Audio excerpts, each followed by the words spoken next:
convidar a igreja do Senhor para o texto que nós fizemos menção na leitura devocional, no livro de Atos dos Apóstolos.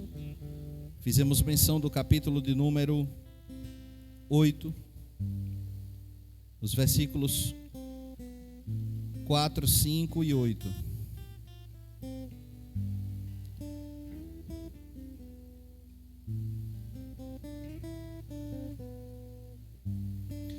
Meus irmãos,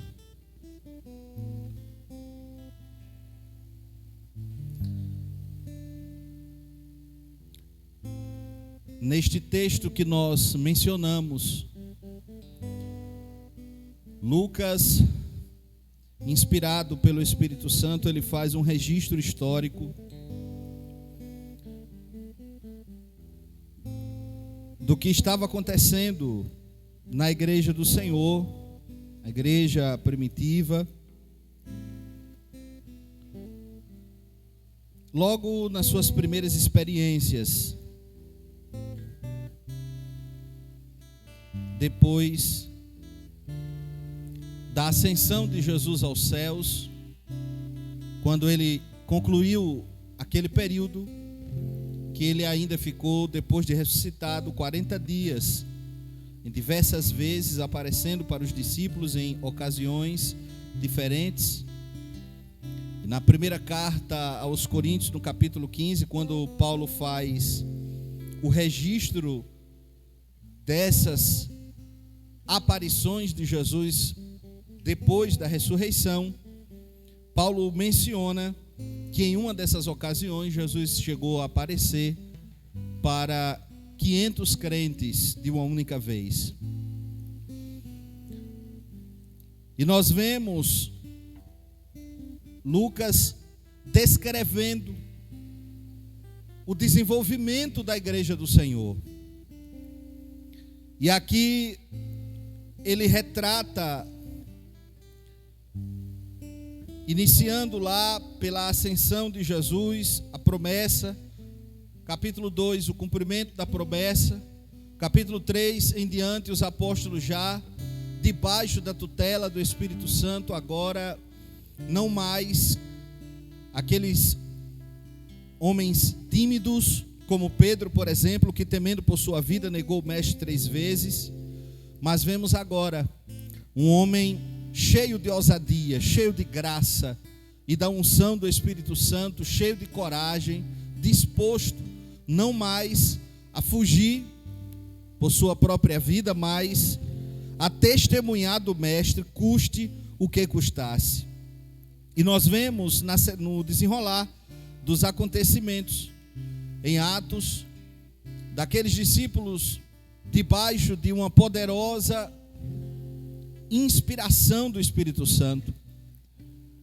Se eu pudesse definir o que nós vemos no Novo Testamento, é de fato, meus irmãos, o que estava no coração deles era um verdadeiro sentimento de urgência. Havia ali uma compreensão neles de que eles tinham uma missão urgente, que era não apenas viver a palavra, mas ser instrumento de Deus para alcançar a outros também. E nós vemos que juntamente com a confirmação divina para o trabalho que eles estavam realizando, nós encontramos pelo menos 4 maneiras de Jesus operar na Bíblia. A primeira delas é por sua soberana vontade. A segunda, pela intercessão de alguém. Vemos ainda a terceira forma de Jesus operar, que é através da fé de alguém que suplica, que clama, que busca a Ele, que pede diretamente a Ele. E ainda vemos a quarta forma de Jesus operar no Novo Testamento, que é como confirmação da pregação da sua palavra. E isso nós vemos por excelência em Atos dos Apóstolos, já no capítulo 3, quando Deus manifesta a sua glória ali em Pedro e nos demais, já curando enfermos, causando assombro em Israel, surge uma perseguição, o que de fato eu já quero deixar claro para a igreja. Paulo escrevendo a Timóteo, na sua primeira epístola, o capítulo 3, versículo 12, se não me foge a memória, Paulo diz assim, que todos aqueles que querem viver piedosamente em Cristo padecerão perseguições, deixando claro, meus irmãos, o ambiente hostil que a igreja do Senhor viveria no mundo, deixando claro que ser crente não é, nunca foi e jamais será um mar de rosas. Aquela utopia criada pela teologia da prosperidade, que a gente vê o camarada dizendo que estava debaixo da ponte, aí foi para a igreja A e depois de 60 dias pagou 200 mil de dívida, hoje tem vários funcionários, carro importado, mora numa mansão de luxo. Esse tipo de evangelho, apesar de crermos que Deus abre portas e abençoa o seu povo, mas sabemos que não é essa a essência do evangelho de Cristo.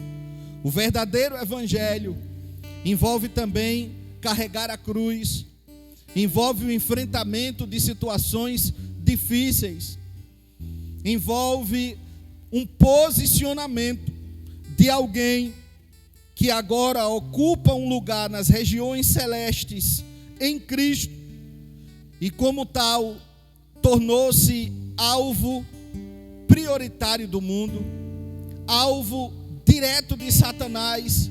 Uma vez, meus irmãos, que para além das questões materiais da nossa vida, existe um céu de glória e um inferno de tormento também. Existe um reino de Deus em operação na terra através da sua igreja.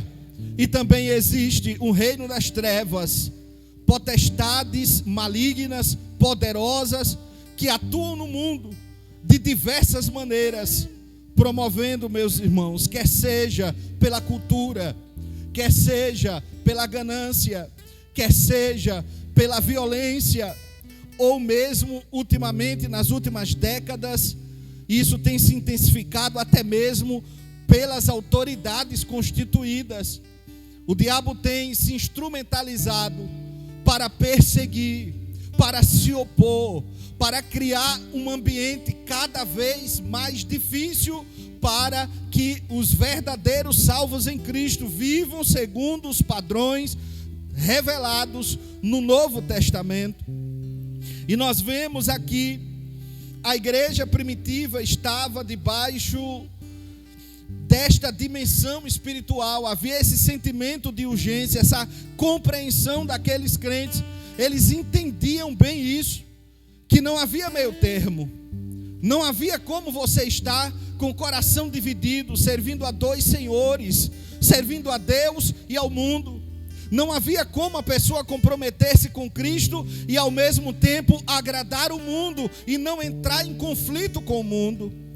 E esse pensamento, esse entendimento que estava no coração dos discípulos está, meus irmãos, revelado por todo o Novo Testamento. Nós vemos João, quando escreve na sua Epístola Universal, já dizendo lá no capítulo 5, quando ele fala, meus irmãos, ele diz categoricamente, e eu acho muito lindo esse texto, inclusive me veio a lembrança agora ele, se a igreja quiser abrir, eu até recomendo aos irmãos que abram, por gentileza, em 1 João, no capítulo de número 5, ele diz assim, veja que coisa linda, logo no versículo 2, nisto conhecemos e amamos, que amamos os filhos, nós conhecemos que amamos os filhos de Deus, quando amamos a Deus e guardamos os seus mandamentos.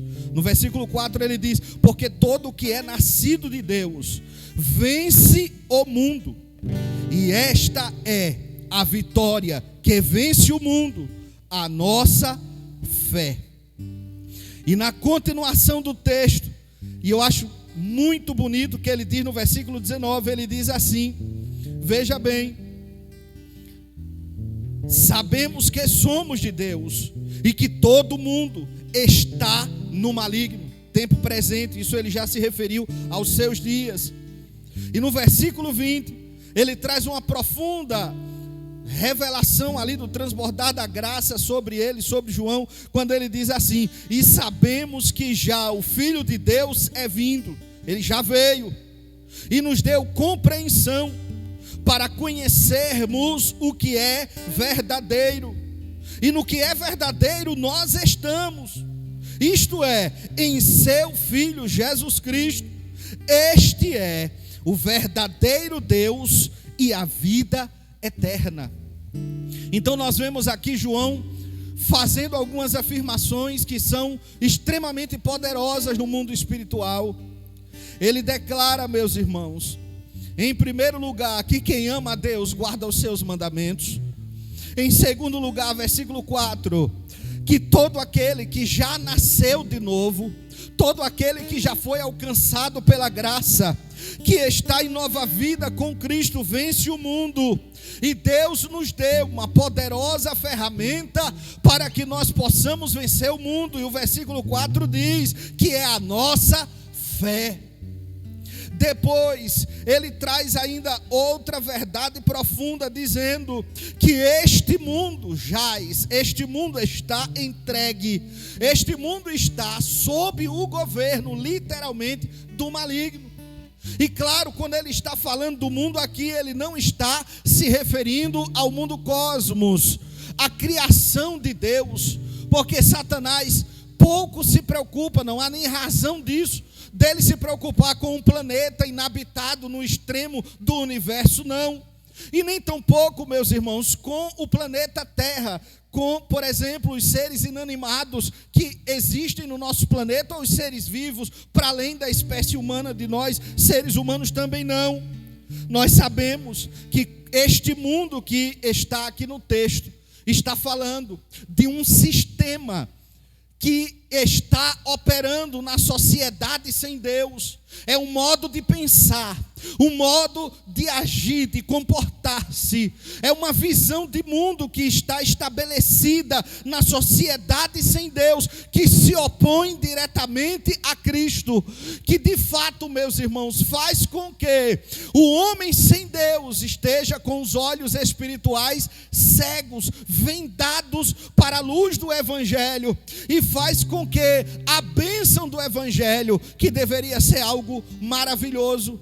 Ora, no mundo com tamanha violência como o que nós encontramos nos dias atuais, a sociedade deveria olhar para nós, para os verdadeiros cristãos, e ter sede do estilo de vida, da fé que nós professamos.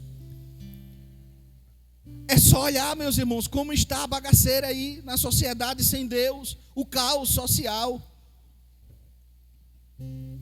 E a gente vê o contraponto disso, é a vida dos verdadeiros crentes que foram salvos por Cristo. Observe a vida familiar dele, a estrutura que ele tem, a sua base está em Deus. Existe respeito, existe amor entre os membros da família. Desejo sincero de um ver o outro crescendo e prosperando e socorrendo na hora da necessidade. E entre nós, enquanto irmãos em Cristo, mesmo não tendo o laço de sangue, mas existe um nível de respeito, de carinho mútuo, de inclusive de socorro na hora da necessidade, que não se vê em nenhum outro segmento da sociedade. Era para o mundo olhar para nós e desejar ser como nós, que temos o privilégio de termos sido alcançados pela graça, e não é isso que acontece. Nós vemos, meus irmãos, que no oposto disso, o mundo nos odeia, o mundo nos persegue, de maneira que se você defende valores que são básicos da nossa fé cristã, e que durante séculos tem norteado o mundo, você hoje é taxado de alguém que é preconceituoso, intransigente, que é racista, fascista, homofóbico, misógino, e por aí vai. E nós vemos que a igreja do Senhor, a igreja primitiva, eles estavam vivendo por todos estes desafios. Não era fácil ser crente naqueles dias. E um fato bíblico que chama a atenção é que em Atos capítulo 2, eles têm aquela experiência extraordinária do derramamento do Espírito Santo sobre eles. E quando chega, meus irmãos, poucos dias depois dessa experiência, logo no capítulo 4, nós vemos ali nos versículos 29 ao 31, que houve por parte da igreja do Senhor a necessidade de um novo derramar do Espírito Santo, de um novo enchimento. Claro que não como o batismo, a experiência inicial do batismo no Espírito Santo, mas versículo 31 do capítulo 4 diz: e tendo eles orado, moveu-se o lugar em que estavam reunidos, e todos foram cheios do Espírito Santo e anunciavam com ousadia a palavra. Por que será que num pequeno ou num espaço de tempo tão curto houve a necessidade de um novo derramar do Espírito sobre aqueles crentes que haviam sido cheios, recebido a plenitude pouco tempo antes? O próprio versículo 29 do capítulo 4 já dá o contexto, dizendo que na oração deles eles disseram: agora pois, ó Senhor, olha para as suas ameaças e concede aos teus servos que falem com toda a ousadia a tua palavra. E quando a gente vê, meus irmãos, isso aqui acontecendo na igreja primitiva, esse tipo de perseguição, de ameaças, do ódio do mundo, a resistência contra Deus, algo que deveria ser tão maravilhoso. E eu quero aqui trazer uma reflexão importante nesta noite. Que mensagem de esperança existe neste mundo maior do que esta? Que Deus amou o mundo, amou os seres humanos, os perdidos, os não salvos, de tal maneira que presenteou a todos estes com seu Filho único, para que todo aquele que crer nele não pereça, mas receba a vida eterna. Que mensagem de esperança pode haver maior que esta? E se esta mensagem é tão extraordinária, tão poderosa, é tão capaz de impactar e de transformar milhões e bilhões de vidas ao longo dos séculos, por que será que essa mensagem é tão odiada, é tão rejeitada e desprezada por muitos? E quando nós voltamos um pouco na narrativa bíblica, ainda no ministério de Jesus, no capítulo 10 de Mateus, nós encontramos Jesus antes mesmo de a igreja já não tê-lo mais fisicamente, ele já ter subido para o Pai.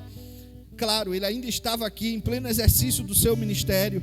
E Jesus, já no capítulo 10 de Mateus, quando ele comissiona, ele envia os discípulos para pregarem o evangelho do reino, e naquele momento ele já instrui, ele já dá algumas orientações sobre o que eles haveriam de enfrentar quando estivessem fazendo esse trabalho. E ele já estabelece, em primeiro lugar, a mensagem, o conteúdo da mensagem que eles deveriam pregar. No capítulo 10, versículo 7, Jesus diz: vão e pregue dizendo, o reino de Deus chegou. No versículo 8 ele diz de que maneira essa mensagem deveria ser pregada. E aqui entra a quarta maneira de Jesus operar, que é através da confirmação da pregação do evangelho, pelos sinais, cura divina, libertação de vidas, manifestação dos dons espirituais, pela instrumentalidade de cada crente salvo que se dispõe a fazer este trabalho de anunciar o evangelho.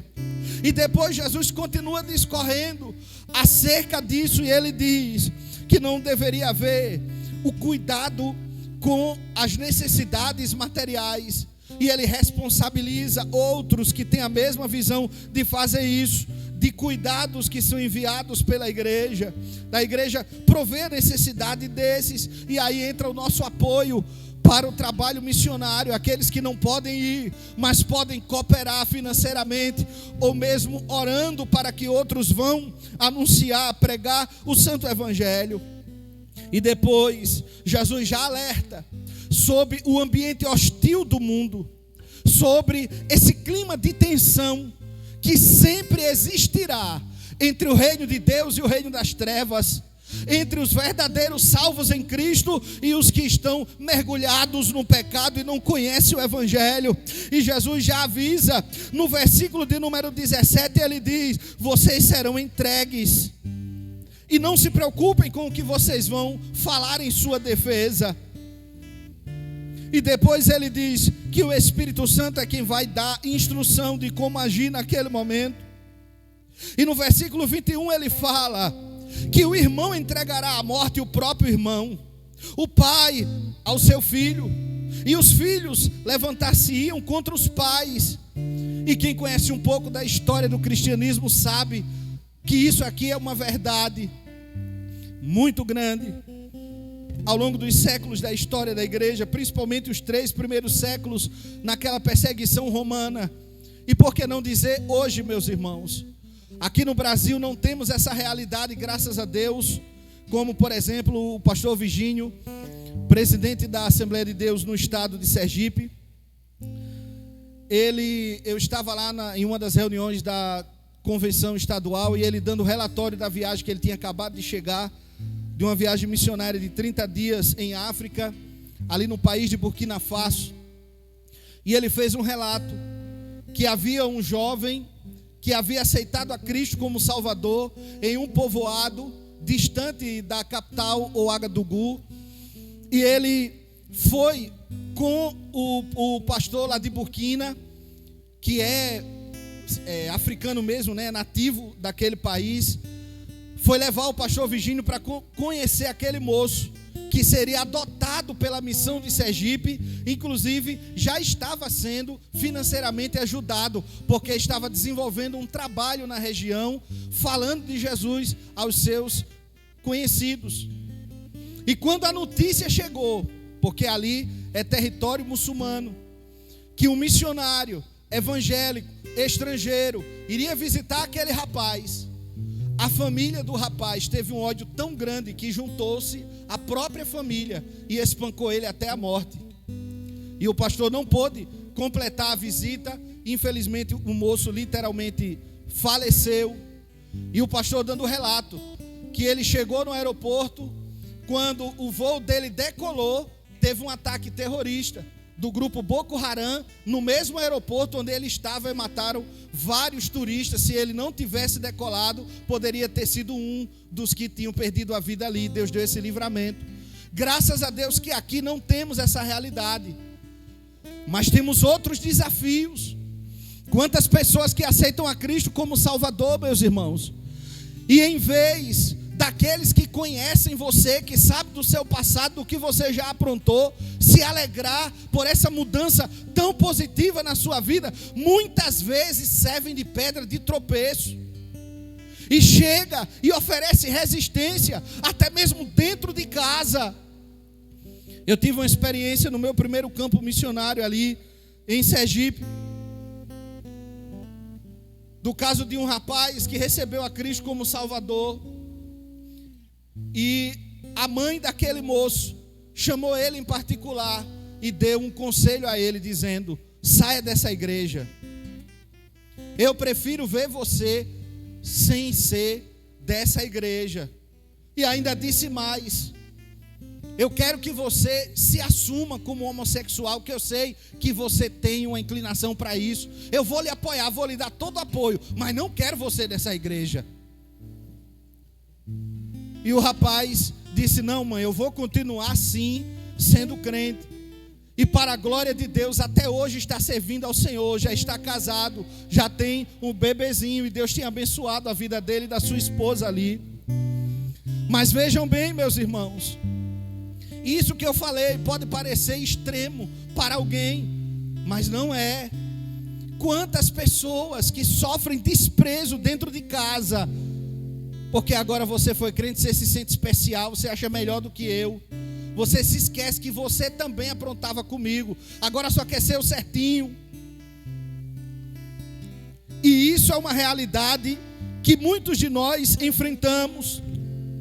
E aqui eu já quero abrir um parêntese para dentro disso, falando sobre o ódio do mundo, sobre este aviso que Jesus já deu, de como seria a recepção de muitos ao Evangelho. Assim como Jesus dividiu a opinião nos seus dias, e haviam muitos ali que creram nele, que o amaram profundamente, que devotaram sua vida a ele. Também havia muitos outros que o odiaram profundamente, a ponto, meus irmãos, de torcer pela sua morte, de vibrar quando ele estava ali, surrado, humilhado, desnudo, diante daquela autoridade estrangeira romana que era Pilatos.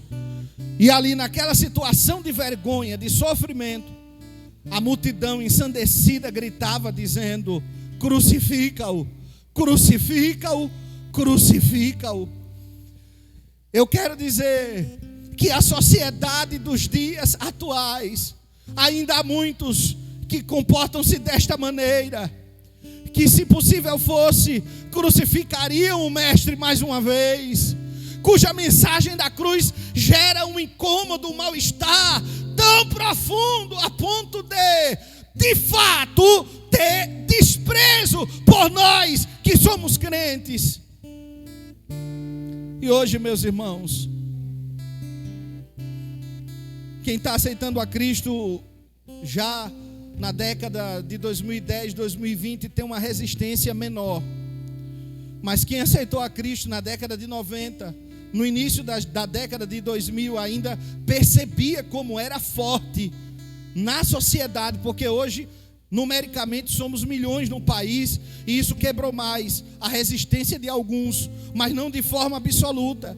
E aqui eu quero dizer mais uma outra verdade: enquanto a igreja de Cristo estiver na terra, esse tipo de oposição, de ódio do mundo, não vai cessar. Ninguém se escandalize com isso, ninguém estranhe isso. Não se preocupe nem se entristeça, meu irmão, se por causa da tua fé alguém não te compreende, alguém te humilha, te persegue, te ameaça de alguma forma, porque haverá do Senhor galardão e recompensa pelo teu esforço e pela tua fidelidade. Vale a pena ser crente em Jesus. O reino de Deus, meus irmãos, não é lugar para quem é covarde, para quem é medroso. Não há lugar para quem tem um coração dividido. Ou você se decide por Cristo, de corpo e alma, ou você entrega inteiramente a tua vida para que Ele não seja só teu Salvador, mas também o teu proprietário, o teu Senhor, o teu dono, ou você não serve para Ele. É uma verdade dura, mas é a realidade retratada no Evangelho. E lá estava a igreja do Senhor cumprindo essa missão. Aqueles crentes não estavam recebendo aplausos, não estavam ali gozando do reconhecimento social pelos grandes préstimos que eles estavam fazendo. E aqui eu quero já dizer mais outra verdade: não existe nenhum segmento da sociedade para prestar um benefício à sociedade do que nós evangélicos. Eu desafio, qual é o segmento da sociedade que promove um bem maior para a própria sociedade do que aqueles que foram salvos por Cristo. Porque aonde esse evangelho chega, de cara, a cachaça vai embora. Aonde esse evangelho chega, as drogas vão embora. Aonde esse evangelho chega, famílias que eram antes desestruturadas, elas recebem agora uma nova experiência de vida pelos princípios que são revelados na palavra de Deus. O pai vai amar seus filhos. O marido vai tratar sua esposa com honra. A esposa vai valorizar o seu marido. Aonde esta palavra chega, ela promove um bem social inestimável e inigualável. Repito, eu desafio qualquer segmento da sociedade promover um bem maior para a sociedade brasileira e mundial do que a Igreja de Cristo, através desta mensagem tão simples, afirmando que Jesus salva, Jesus cura, batiza no Espírito Santo, e Ele há de voltar para arrebatar o seu povo. Estas 4 verdades, elas promovem uma mudança, um impacto extraordinário no mundo inteiro, por onde ela é pregada. E se tem algo que me chama a atenção no texto que lemos de Filipe, no desenrolar das coisas, é que Deus aqui no capítulo 8, Ele quebra vários paradigmas. Primeiro, Deus quebra aquele modelo errado, altamente exclusivista que os judeus possuíam, de que a bênção de Cristo era apenas para eles, que só eles eram o povo escolhido e detentor da promessa. E aqui nós vemos o evangelho sendo pregado aos gentios, aos estrangeiros, a quem não era descendente de Israel, a um povo mestiço que eram os samaritanos, a palavra sendo ministrada a eles. Então, a primeira barreira, que foi uma barreira que era ali étnica, uma barreira até racial, caiu por terra. E é isso que o evangelho faz. É outro bem que a igreja promove na sociedade. Ela une pretos e brancos, ela une ricos e pobres. Aqui na nave deste templo tem irmãos que ganham 10 ou mais salários mínimos, sentado próximo de irmãos que vivem do auxílio emergencial do governo. A igreja derruba barreiras, ela torna todos um só em Cristo. O evangelho tem esse poder extraordinário de promover essa quebra das barreiras que nos separam. E é por isso, meus irmãos, que Satanás, através desse pensamento progressista, tenta criar tantas divisões na sociedade para nos afastar cada vez mais. É um grupo defendendo o seu direito e criando ilhas contra os outros grupos que ele acha que invadem o seu espaço. Mas a mensagem da cruz põe por terra tudo isso. A mensagem da cruz une a todos. A mensagem da cruz estabelece uma ponte de diálogo, de amor e de perdão, capaz de unir a todos em torno da pessoa divina de Jesus. E a igreja primitiva exerceu este impacto. Outra coisa que nós vemos ali é que a missão de Filipe se deu como desdobramento do que nós vemos no versículo 4, que diz: mas os que andavam dispersos iam por toda parte anunciando a palavra. Quando a gente vê falar de dispersão fora do contexto bíblico, pode até não entender o que aconteceu, mas o versículo 1 já explica, dizendo: e fez-se naquele dia. Que dia foi esse? Logo após a execução de Estevão, grande perseguição contra a igreja que estava em Jerusalém. E aqueles crentes que estavam ali tão seguros em suas casas, muitos deles, claro, que toda a sua experiência de vida se deu ali em Jerusalém. Seus tios, avós, bisavós, todos residiam ali. Agora eles se viram obrigados a abandonar tudo e fugir, literalmente, por conta da perseguição. E se tem uma coisa que essa igreja tem, é que hoje essa palavra na cultura pós-moderna está na moda, que é o poder da resiliência.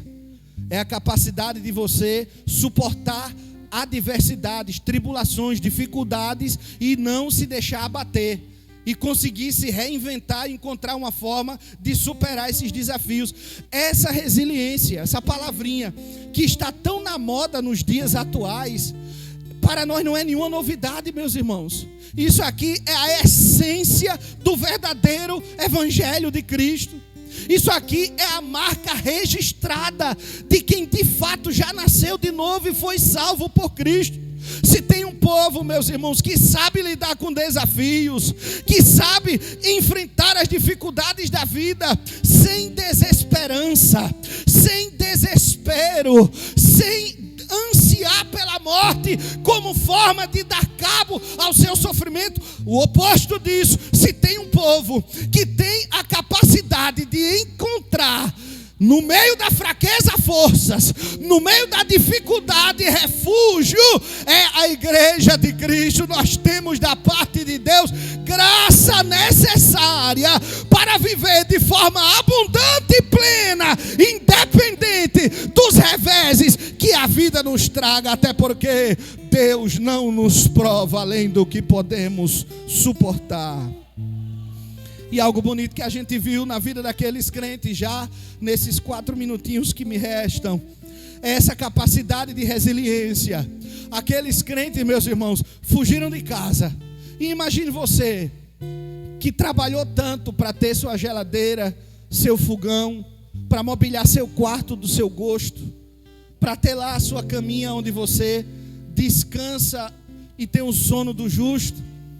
E de repente você se vê obrigado a abandonar absolutamente tudo isso e sair incerto.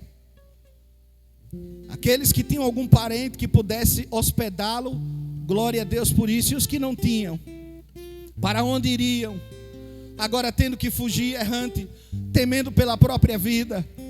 E em meio a esta grande adversidade, Satanás, se ele achou que iria roubar a fé dos crentes, impedir o progresso da igreja, foi o oposto disso que aconteceu. Aqueles crentes, por onde eles passavam, eles iam inflamando tudo com a fé deles. Eles iam, meus irmãos, compartilhando aquele amor que emanava do Espírito Santo neles, de tal maneira que o texto bíblico diz no versículo 4 do capítulo 8: mas os que andavam dispersos iam por toda parte anunciando a palavra. E eu quero fazer uma pergunta nesses 2 minutos que me restam. Deus ainda faz isso hoje? Nós vemos hoje, igreja, isto acontecendo no nosso meio. Nós estamos vivendo uma situação mundial de incerteza. Mas eu tenho certeza absoluta disso, que em meio a todas as dificuldades e os desafios que nós estamos enfrentando, nesse período de sofrimento mundial, Deus não desamparou os seus nem por um momento. Deus não lhe deixou só, e a graça dele não lhe faltou, mesmo no momento mais profundo de dor, para aqueles que tiveram desprazer de perder alguém a quem ama em meio a essa tribulação que o mundo enfrenta. Mas eu repito, a graça de Deus permanece. Essa igreja consegue enfrentar essas dificuldades, assim como aqueles crentes de Jerusalém. É a luta se levantando, são as tribulações sobrevindo, e você continua dando frutos espirituais para a glória de Deus. Você continua compartilhando o amor de Cristo que você recebeu, sendo instrumento de Deus para testificar a outros, mesmo na hora mais difícil da sua vida. A fé que vence o mundo continua inflamando o coração dos salvos, e para a glória de Deus, em Cristo, nós somos mais do que vencedores. E eu agradeço a oportunidade em nome de Jesus.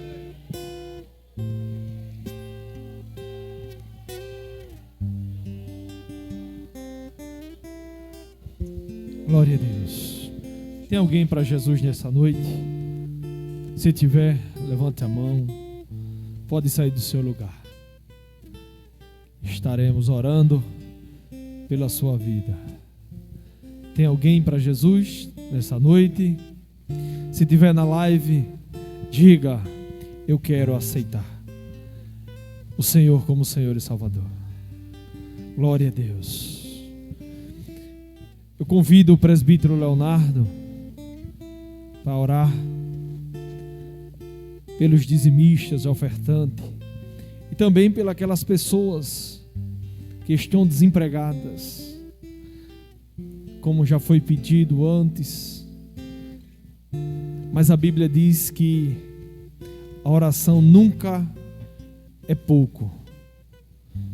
Sempre temos que orar constantemente.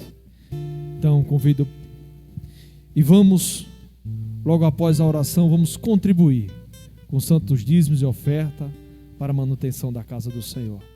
Coloque o seu dízimo na mão e certamente o Senhor vai multiplicar a sua fazenda, o seu comércio, tudo aquilo que você dá de coração. Glória a Deus. Glória a Deus. Meus amados, cumprimento a todos com a paz do Senhor.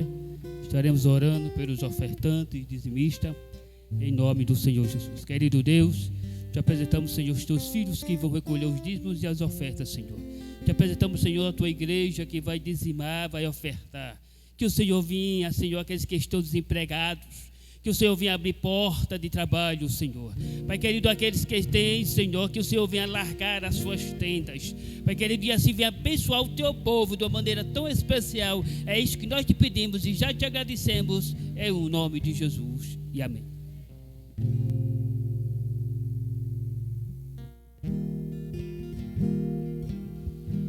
A dupla Ezequias estará louvando ao Senhor, enquanto os santos estarão recolhendo os santos dízimos e ofertas.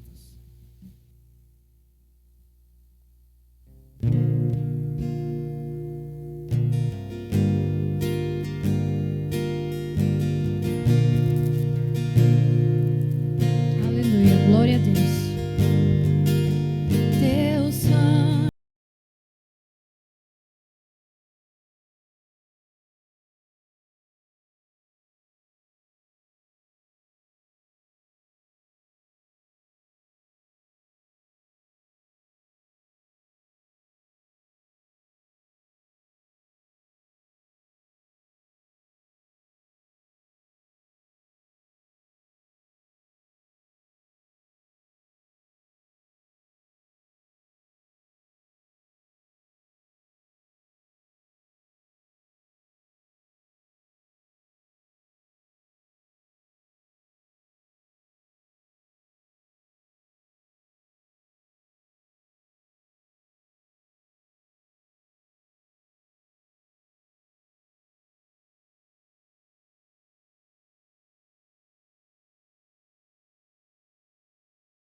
Aceitos como amigos de Deus, nada além do sangue, nada além do sangue de Jesus.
tempo de você entregar a sua vida ao nosso Senhor, aceitar o nosso Jesus como único e suficiente Salvador, aquele que derramou o seu sangue por você. Ele está te esperando.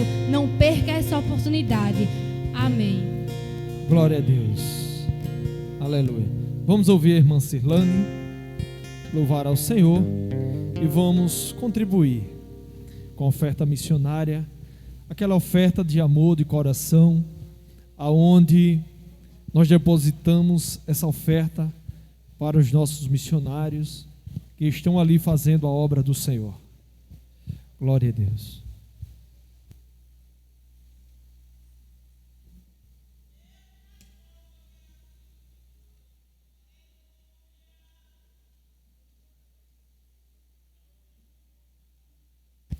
Glória a Jesus, bendito é o nome do Senhor. Glória a Jesus. Aleluia. Glória a Jesus.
direção do trabalho para o nosso pastor Arnaldo.